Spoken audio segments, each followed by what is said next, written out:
నమస్కారం. ఎలా ఉన్నారు? బాగున్నారా?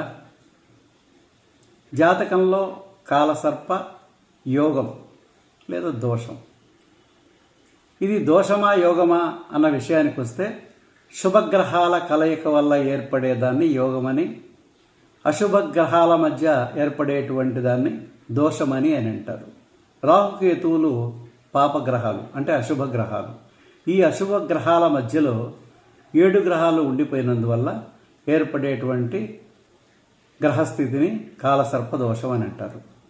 ఈ కాలసర్ప దోష ప్రభావం వల్ల ఉద్యోగం, వివాహం, సంతానం, రుణాల విషయాల్లో ఇబ్బందులు ఎదుర్కోవాల్సినటువంటి పరిస్థితులు.